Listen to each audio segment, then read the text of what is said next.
बोलिए चिंतामणि पार्श्वनाथ भगवान की जय। बोलिए चौदह सोने आचार्य गुरु श्री विशुद्ध सागर जी महाराज जी की जय। बोलिए बोलिए सुप्रभ सागर जी महाराज जी की जय। बोलिए बोलिए श्री प्रणव सागर जी महाराज जी की जय। समीचीन विकल्पों का सम्यक समाधान यूट्यूब एवं फेसबुक के द्वारा जुड़े हुए समस्त दर्शकों को सादर जय जय। सम्यक समाधान। जब पूज्य मुनिश्री सुप्रभ सागर जी महाराज का 2019 का भक्तिलसत पावन वर्षायुक्त वाणीनगर मड़ावरा में था, तब पूज्य मुनिश्री के पास हम लोग छोटे छोटे क्वेश्चन लेकर जाया करते थे। हम उनका समाधान ही पूज्य मुनिश्री से प्राप्त करते थे। लेकिन एक दिन विचार आया हम लोगों के मन में कि यदि हमारे मन में छोटे छोटे समीचीन विकल्प हैं, तो देश विदेशों में युवाओं के मन में और बाकी लोगों के मन में भी कई समीचीन विकल्प होंगे जो उनका समाधान आगम की विधि के अनुसार प्राप्त करना चाहते हैं। तो ऐसी बात हम लोगों ने आदरणीय ब्रह्मचारी भैया साकिब भैया के पास रखी कि भैया ऐसा कोई कार्यक्रम किया जाए कि लोग देश विदेशों से जो समीचीन विकल्प हैं उनका ही समाधान प्राप्त हो सके लोगों को, और पूज्य मुनिश्री के द्वारा आगम की विधि का संपूर्ण देश में समाधान प्राप्त हो सके। तो साकिब भैया ने कहा कि ठीक है, विचार करते हैं, गुरुदेव से आज्ञा लो। गुरुदेव से जब इस बात का निवेदन किया गया तो गुरुदेव बोले, जैसा आचार्य श्री का आशीर्वाद रहा वैसा कार्यक्रम आप लोग फिक्स करें। साकिब भैया आचार्य श्री के पास गए और आचार्य श्री ने साहस मंगल आशीर्वाद दिया। तो विचार हुआ फिर कि कैसे इन विकल्पों का सम्यक समाधान देश विदेशों में किया जा सके। जब यह चल रहा था कि कैसे प्रत्येक युवा के हाथ तक आगम की बात पहुंचे, तो साकिब भैया ने कहा कि आज के युवाओं के हाथ में मोबाइल सबसे पहले है, तो मोबाइल पर कैसे प्रसारित किया जाए। तो सबसे पहला विचार आया यूट्यूब। पूज्य श्री से आशीर्वाद लिया गया और समीचीन विकल्पों का सम्यक समाधान यूट्यूब के माध्यम से देश विदेशों में प्रसारित किया गया। ऐसे ही समीचीन विकल्पों के सम्यक समाधान का समय हो चुका है और 4 पंक्तियां मंगलाचरण की सौंपता हूं और पूज्य मुनिश्री के चरणों में समीचीन विकल्पों के सम्यक समाधान के लिए निवेदन करूंगा कि भारतीय नारी जब त्रिशला बनी है तब दुनिया को महावीर नाम मिल पाता है। कि भारतीय नारी जब त्रिशला बनी है तब दुनिया को महावीर नाम मिल पाता है। जीजा माता शौर्य संस्कार के जगाती है तो शिवाजी को राष्ट्र स्वाभिमान मिल पाता है। कि देव की यशोदा जो दुलारती है कान्हा को, तो कि देव की यशोदा जो दुलारती है कान्हा को, तो प्यारा बोझ धाम मिल पाता है। उस सुरमंजरी माँ जब तपती है तपस्या में, तो पूजने को सुप्रभ सागर नाम मिल पाता है। कि पूजने को सुप्रभ सागर नाम मिल पाता है। और अब मैं पूज्य मुनिश्री प्रणव सागर जी महाराज के चरणों में निवेदन करता हूं कि हे मुनिश्री, देश विदेशों से प्राप्त समीचीन विकल्पों को आप पूज्य मुनिश्री सुप्रभ सागर जी महाराज के समक्ष रखें, ताकि उनका हमें उन समीचीन विकल्पों का सम्यक समाधान प्राप्त हो सके। पूज्य मुनिश्री प्रणव सागर जी महाराज, नमोस्तु गुरुदेव, नमोस्तु गुरुदेव, नमोस्तु गुरुदेव। ओम नमः सिद्धेभ्यः। पंच परमेष्टि भगवान की परम पूज्य आचार्य भगवंत गुरुदेव विशुद्ध सागर जी मुनि महाराज जी की, परम पूज्य मुनिश्री सुप्रभ सागर जी महाराज जी की।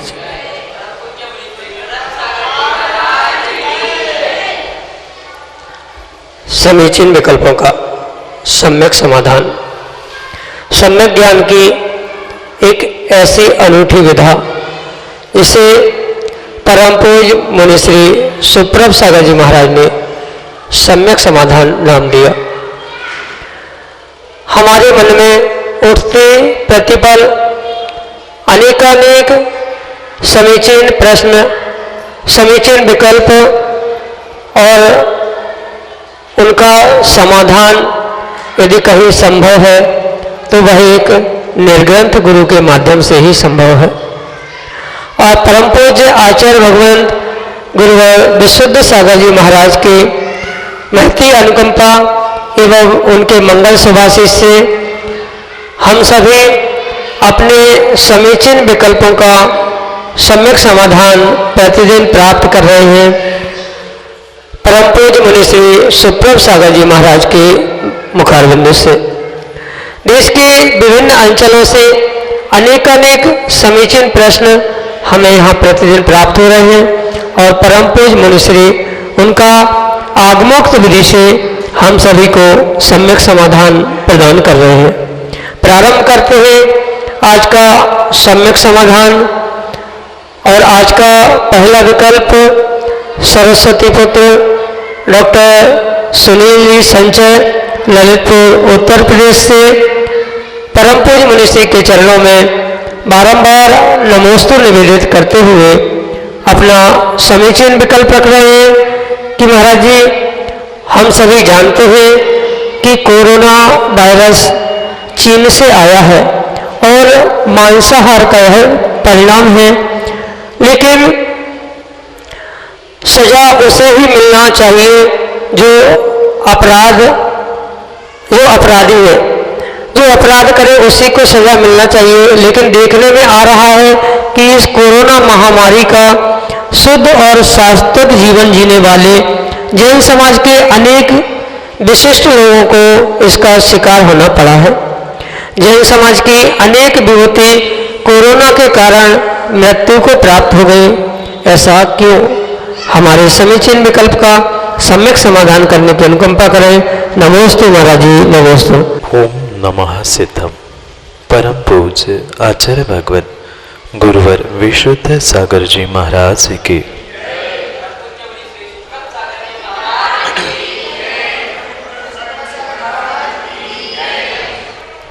पंडित जी, यह परम सत्य है। सजा तो उसे ही मिलती है जो अपराध करता है। जिसने अपराध किया ही नहीं है, जो स्वयं में निरपराध है, उसे कभी भी किसी भी प्रकार की पनिशमेंट या दंड नहीं मिलता। जो कोरोना के विषय में आपका मानस है, चिंतन है, वह कुछ हद तक सम्यक है, क्योंकि अपराध मात्र लौकिक ही नहीं होता, अपितु अपराध पारलौकिक भी हुआ करता है। कुछ आध्यात्मिक अपराध होते हैं, कुछ आगमिक अपराध होते हैं, कुछ लौकिक अपराध भी हुआ करते हैं। जैसे किसी कोर्ट में और किसी व्यक्ति को फांसी या जन्म कैद की अगर शिक्षा मिली है तो उसने कोई लौकिक अपराध अवश्य किया। और किसी के साथ कुछ बुरा घटित हो रहा है तो विश्वास मानना कुछ ना कुछ उसने इन कर्मों के निमित्त से आध्यात्मिक और पारलौकिक अपराध अवश्य की। भले ही अपराध इस जन्म में, इस भाव में नहीं किए हैं, पर कर्मों के निमित्त से, कषाय आदि विषय आदि के निमित्त से जो जीव पिछले पूर्व पर्यायों में अपनी गलतियों को करता है, अपराधों को करता है, उसे आज नहीं तो कल कर्मों के फल रूप अपराध का फल भोगना ही पड़ता। जैसे कोरोना के विषय में आपने मांसाहार और सात्विक जीवों की तुलनात्मक विचार किया है, यह परम सत्य है। चीन से मांसाहार करने वाले जीवों के निमित्त से भले ही यह वर्तमान में हमारे सामने ये कोरोना महामारी मौजूद हो गई है, पर यह पक्का निर्णय करना आज इस पर्याय में भले ही जीव जैन धर्म में जन्मने के बाद सात्विक जीवन जी रहे हैं, शुद्ध भोजन कर रहे हैं, पर कहीं ना कहीं उन जीवों का उस कीटाणु के साथ, उस रोग के साथ, उन कर्मों के साथ कुछ ना कुछ पुराना संबंध था, तभी उनको उनके साथ वह संबंध होकर उनका जीवन, उनकी पर्याय नष्ट हुई। मात्र हम जितने जीव वर्तमान में देखते हैं, वर्तमान की पर्याय को ही मात्र मुख्यता से देखते हैं और समझते हैं, पर भूत में किए गए हुए अपराध आज और आज किए हुए अपराध कल, इस प्रकार से ही कर्मों के निमित्त से जीवों को अपने अपने फलों को प्राप्त होना पड़ता। इसलिए आपके इस विकल्प का संक्षेप से यही सम्यक समाधान है कि अपराध लौकिक पारलौकिक के साथ साथ भूत और वर्तमान दोनों अपेक्षा से हुआ करते। वर्तमान में भले ही उन सात्विक जीवों का कोई अपराध, कोई भूल, कोई गलती नहीं है, अपितु पूर्व जन्म के या पूर्व कर्मों के निमित्त से उसने जो जो करतूती और जो जो कार्य किए हैं, उसके निमित्त से उसे तदजन्य फलों को भोगना पड़ता है और पड़ेगा। यही कर्म सिद्धांत है और कर्म सिद्धांत अटल हुआ करता है और उस कर्म सिद्धांत के निमित्त से ही महान महान जितनी वर्तमान की विभूतियाँ हमारे जैन धर्म, जैन दर्शन से दिवंगत हो चुकी है, उसके पीछे वर्तमान का भले ही कारण नहीं है, पर पूर्व जन्म के अनादि संबंधे च, इस सूत्र के अनुसार कुछ न कुछ संबंध होने से उनको उन स्थानों को प्राप्त करना पड़ा। यही आपके लिए सम्यक समाधान। अगले विकल्प के लिए हमारे सामने है श्रीमती सुषमा जैन, मड़ौरा, उत्तर प्रदेश से, जो कि अपना समीचीन विकल्प परम पूज्य मुनि के समक्ष रख रहे हैं। चरणों में बारंबार नमोस्तु नमोस्तु नमोस्तु। मेरा विकल्प है कि उपवास का फल व अर्थ क्या है। नमोस्तु महाराज जी, नमोस्तु। उपवास एक बहिरंग तप का, आचार्य भगवंतों ने अपनी आत्मा को तपाने के लिए दो प्रकार के तप की व्याख्या की, एक बहिरंग तप और एक अंतरंग तप। बहिरंग तप 6 प्रकार के और अंतरंग तप 6 प्रकार के। उन बहिरंग तपों में पहला अगर कोई तप है, उसका नाम अनशन या उपवास कहा गया।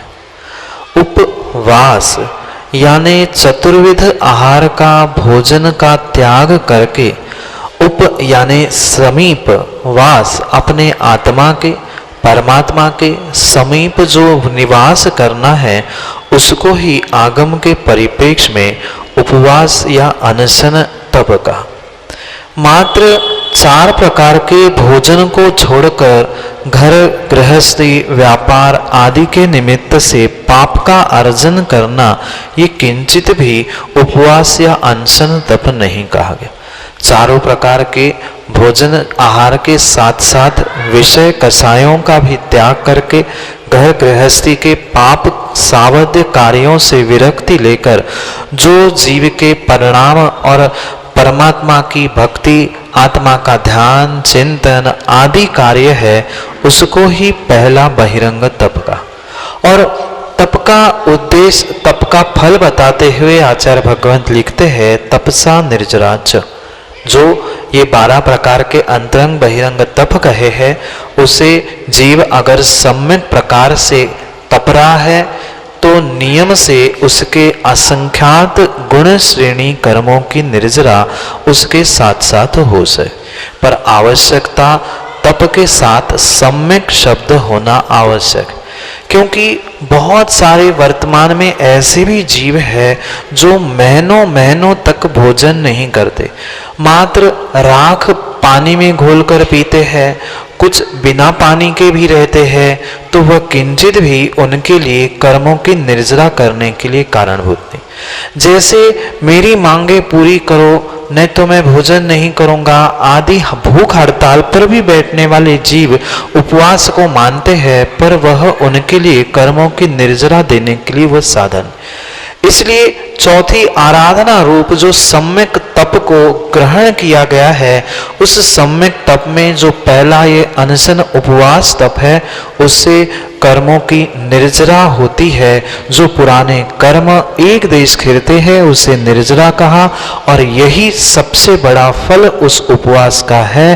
पर आवश्यकता सम्यक रूप हो, किंचित भी उसके उपवास के लिए भी परिणाम खराब नहीं होना चाहिए, या उपवास करके अन्य व्रतों में भी अतिचार अनाचार नहीं होने चाहिए, तभी हमारे लिए वह कर्म निर्जरा के लिए उपवास साधन हो सकता है।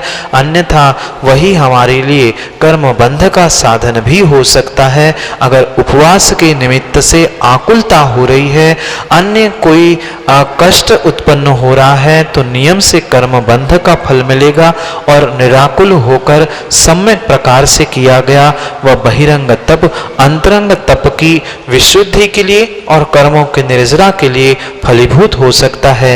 यही आपके लिए सम्यक समाधान। अगले विकल्प के लिए हमारे सामने है पूजा जैन, मढ़ौरा, ललितपुर, उत्तर प्रदेश से, जो कि अपना समीचीन विकल्प परम पूज्य मनीषी के समक्ष रख रहे हैं। महाराज जी, मेरा प्रश्न है कि गांव में जब घर अकेला हो और मंदिर में शोर सूतक हो जाता है जब उस घर में, तो पूजा करने और अभिषेक करने का दिक्कत होती है, इसका शंका समाधान कीजिए। यह बहुत सामान्य दिक्कत लगभग बहुत सारे छोटे नगरों में, छोटे गांवों में प्रारंभ हुई कि हर व्यक्ति कमाई पढ़ाई के लिए अपना गांव छोड़कर बाहर बड़े शहरों में, और छोटे गांवों में जहां एक ही परिवार है, एक ही कुटुंब है, वहां मंदिर की व्यवस्था बनाना कठिन सा प्रतीत। इसलिए बहुत अच्छी बात है जो नगर छोड़कर बाहर जा रहे हैं उनको जाते समय ही समझाना आवश्यक है कि हम भले ही इस नगर में हैं, पर जब शोर सूतक आदि की दिक्कत हो तो उस समय पर आपको कम से कम 10-15 दिन आकर पूजा करना अनिवार्य होगा। अगर माना कि वह भी संभव नहीं है, बहुत वर्षों से एक ही परिवार था, एक ही कुटुंब था, तो क्या किया जाए? उस स्थिति में भी कोई ऐसी अनिवार्यता नहीं है कि नगर का ही कोई व्यक्ति पूजा पाठ अभिषेक करे। अगर हमारा कोई परिचित पास के और कहीं नगर से आकर पूजा अभिषेक अर्घ्य आदि चढ़ा रहा है तो उसमें कोई विकल्प नहीं, और उतना भी माना कि नहीं हो पा रहा है, कोई परिचित भी नहीं है, पास से कोई आने वाला भी नहीं है, और माना कि कुछ दिन भगवान की पूजा अभिषेक अर्घ्य चढ़ाना आदि नहीं हुआ, तो परमात्मा कभी पुनः पाषाण रूप होने वाले नहीं है। मतलब यह है कि क्वचित कदाचित किसी कारणों से कुछ व्यवस्था बन ही नहीं पा रही है किसी को बुलाने की, किसी अन्य पुजारी को रखने की, तो उस समय में वह अगर हम अभिषेक पूजा नहीं भी कर पाए तो परमात्मा के गुण कम होने वाले नहीं है। ऐसे भी बरसों सैकड़ों पुराने प्राचीन मंदिर और प्राचीन तीर्थ क्षेत्र है जहां पर बरसों बरसों तक भगवान का अभिषेक, प्रक्षाल, पूजा आदि नहीं होता, तो क्या वह प्रतिमाएं भगवान नहीं कहलाएगी? वह भगवान थे, है और रहेंगे। मात्र उनका प्रक्षाल होकर वेदी की सफाई हो या उनको अर्घ्य चढ़ाने से भगवान खुश हो जाए, इसलिए हम भगवान की पूजा अभिषेक नहीं करते, अपितु उनका प्रक्षाल पूजा अभिषेक करके हमें पुण्य की प्राप्ति हो, इसलिए ये सब कुछ विधान आगम में बताए गए। और कुछ अपरिहार्य कारणों से, अनिवार्यता के कारण से हम पूजा अभिषेक नहीं कर पा रहे हैं, कोई व्यक्ति प्राप्त नहीं हो पा रहा है, तो किंचित भी खेद करने की आवश्यकता नहीं है। प्रयास यही होना चाहिए कि कोई ना कोई व्यक्ति हमें अवश्य मिले जो प्रतिदिन पूजा अभिषेक अर्घ्य चढ़ाने का कार्य संपन्न करे। अगर वह संपन्न नहीं हो पा रहा है तो पुनः जब हमारा सूतक पूरा हो जाए, पुनः 14वें दिन 11वें दिन जब जैसी अनुकूलता होगी तब हम पुनः प्रारंभ करें तो उसमें भी दोष नहीं है। पर यह बात बहुत अच्छे से समझने योग्य है कि प्रयास पूरा हमें करना होगा कि कहीं ना कहीं से कोई व्यक्ति, कोई मित्र, कोई परिचित आकर परमात्मा की पूजा अभिषेक पाठ अवश्य करे, क्योंकि यह एक अपने स्वयं की व्यवस्था के लिए आवश्यकता है। परमात्मा को अभिषेक अर्घ्य पूजा उससे कोई लेना देना नहीं है। उनकी पूजा करो सो परमात्मा है, पूजा नहीं करो, एक बार संस्कार से वे भगवान बन चुके हैं तो उनको उसमें कोई विकल्प नहीं है। इसलिए यह निर्णय हमें करना है कि व्यवस्था बनी रहे, इसलिए कुछ ऐसा सामंजस्य बनाए गांव छोड़ के जाने वालों के साथ या अड़ोस पड़ोस के लोगों के साथ। मुझे पूरा विश्वास है कोई ऐसा कुधर्मी विधर्मी नहीं होगा जो आपके निवेदन को स्वीकार ना करे। आगे पीछे सुबह दोपहर शाम आदि कभी ना कभी समय बदलकर वह अपनी अनुकूलता से अवश्य कार्य करेगा। आवश्यकता हमारा निवेदन और हमारी भावना कैसी है वैसा वो सामने वाला भी आपको सहयोग करेगा। यही आपके लिए सम्यक समाधान। अगले विकल्प के लिए विदुषी जन मढ़ौरा उत्तर प्रदेश से हमारे सामने है, जो कि अपना समीचीन विकल्प परम पूज्य मनीषी के समक्ष रख रहे हैं। हे गुरुवर, मेरा विकल्प यह है कि जो शास्त्रों में टंकुत कीर्ण शब्द आता है उसका अर्थ क्या है और समग्र रत्नात्रय तथा असमग्र रत्नात्रय का अर्थ क्या है। नमोस्तु महाराज। एक साथ आपने दो प्रश्न रखे। आगम में जो आत्मा के विशेषण के लिए टंकोत्कीर्ण शब्द आता है उसका अर्थ जैसे किसी पाषाण पर टांकों से जो आकार दिया जाता है, यानी टंकोत्कीर्ण, टंकों से यानी टांकों से जो उत्कीर्ण हुआ है वह आकार जो पाषाण में उत्पन्न हुआ है, वह चाहे पानी, हवा, आंधी, तूफान कोई भी आ जाए वह आकार न मिटता है न बदलता है।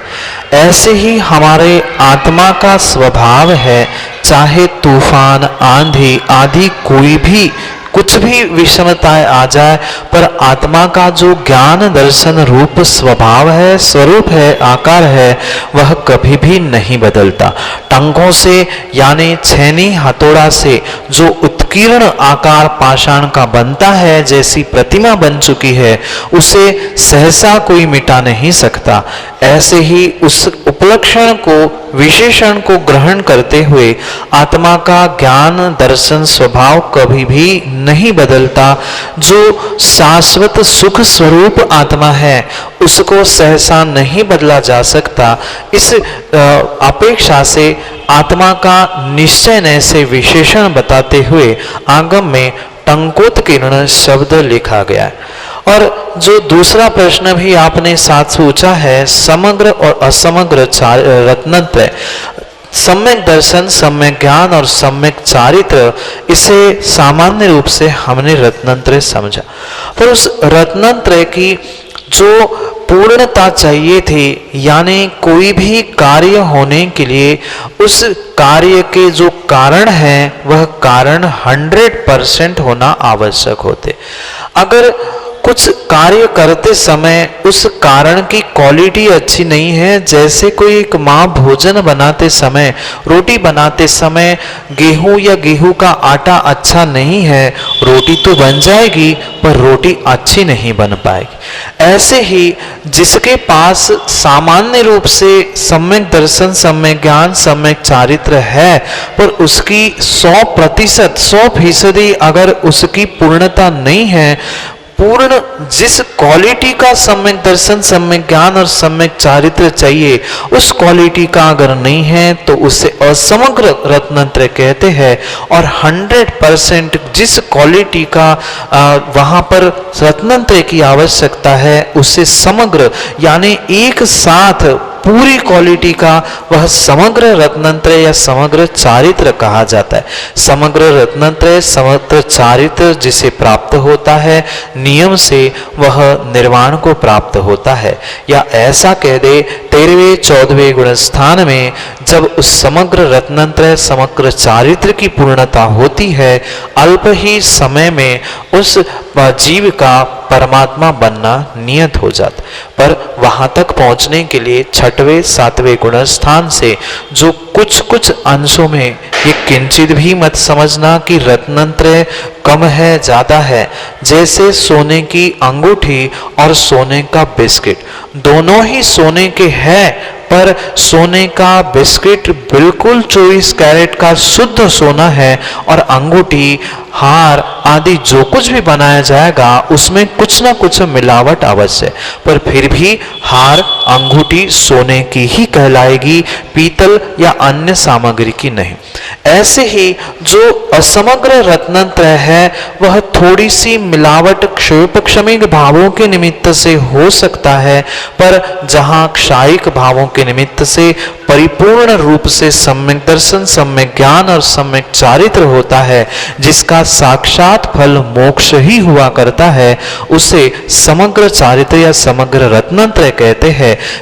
सामान्य रूप से जो वर्धमान चारित्र वाले तीर्थंकर आदि तद्भव मोक्षगामी जीव होते हैं वह शीघ्र शीघ्र उस समग्र रत्नत्रय को प्राप्त करके अपने निर्वाण के लक्ष्य को प्राप्त कर लेते हैं, और जो असमग्र रत्नत्रयधारी होते हैं उनको और कुछ भवों में समग्र चारित्र प्राप्त करके समग्र रत्नत्रय प्राप्त करके निर्वाण को सिद्ध करने की शक्ति प्राप्त हो जाती है। यही आपके लिए सम्यक समाधान। श्रीमती अल्पना जैन, मढ़ौरा, उत्तर प्रदेश से अपना समीचीन विकल्प परम पूज्य मनीषी के समक्ष रख रहे हैं। महाराज जी के चरणों में त्रिवार नमोस्तु। महाराज जी, कल आपने बिलछानी के बारे में बताया था, तो जैसे घर में कुआं नहीं है तो जेट पंप है, तो उसकी बिलछानी कहाँ डालें और इस हिंसा से बचने के क्या उपाय हैं, इसका सम्यक समाधान कीजिए। बिलछानी तो कुएं के पानी की ही डाली जा सकती है। जो वर्तमान के परिप्रेक्ष्य में हैंडपंप, जेट, बोर, नल आदि जितनी भी आधुनिक व्यवस्थाएं बनी है वह मात्र और मात्र वर्तमान के ही परिप्रेक्ष्य में है। इसका आगम में कोई भी उल्लेख प्राप्त नहीं होता। आगम में जब भी पानी जल आदि की व्यवस्था या उसके विषय में व्याख्यान मिलेगा तो आप पुराणों को खोल के देखना, वहाँ कुआं और कुएं में बिलछानी इतनी ही व्याख्या मिलेगी। क्योंकि ये समझना कि जो जेट है, बोर है या हैंडपंप है, आप उसमें खोल के कहाँ से पानी डालोगे, और कुएं में भी जो बिलछाने की बात कही है वह भी कोई ऊपर से डालने की बात नहीं कही। जो 2 कड़े की बाल्टी से नीचे पानी के सतह तक पहुंचकर फिर पानी की बिलछानी उसमें समाविष्ट पानी में सराने की बात आगम में की गई। इस अपेक्षा से अगर हम कोई ऐसे बहुत सारे लोगों ने व्यवस्था बना के रखी है कि उसी पास में उन्होंने भूमि में गड्ढा करके रखा कि उसमें डाल रहे हैं, पर वह किंचित भी आगमोक्त नहीं है। क्योंकि जो बिलछानी तुमने मिट्टी में या पानी में छोड़ दी है वो जीव तो वही मर गए। पानी तक पहुंचने चाहिए, जहां से पानी का स्रोत था उस पानी तक पुनः वे जीव और वह जीवाणी बिलछानी पहुंचनी चाहिए, तभी वह पानी छना कहलाता है। इसलिए वह बोर का, जेट का, कायदे से नल का पानी किंचित भी छना कहा ही नहीं जा सकता। फिर अनेक लोगों ने अनेक दिमाग लगा के किसी ने उस पाइप में ही पाइप डाल के बना के व्यवस्था रखी है, पर वह किंचित भी आगमोक्त नहीं है। वह उस हिंसा से, पाप से बचने के लिए आपको आचार्य भगवान से उसका प्रायश्चित ग्रहण करना होगा, और तभी आपकी उस पाप से मुक्ति हो सकती है, अन्यथा नहीं। आप सभी देख रहे थे पूज्य मुनीश्री के मुखारविंद से समीचीन विकल्पों का सम्यक समाधान। यदि आप प्रतिदिन समीचीन विकल्पों का सम्यक समाधान देखना चाहते हैं तो आप YouTube पर सब्सक्राइब करें सुप्रभ उवाच। सुप्रभ उवाच चैनल को आप सब्सक्राइब करें, लाइक करें एवं अपने इष्ट मित्रों के लिए चैनल की लिंक जरूर शेयर करें। आप समीचीन विकल्पों का सम्यक समाधान फेसबुक के माध्यम से भी देख सकते हैं। फेसबुक पर सर्च करें सुप्रभ उवाच चैनल को, सुप्रभ उवाच पेज को लाइक करें।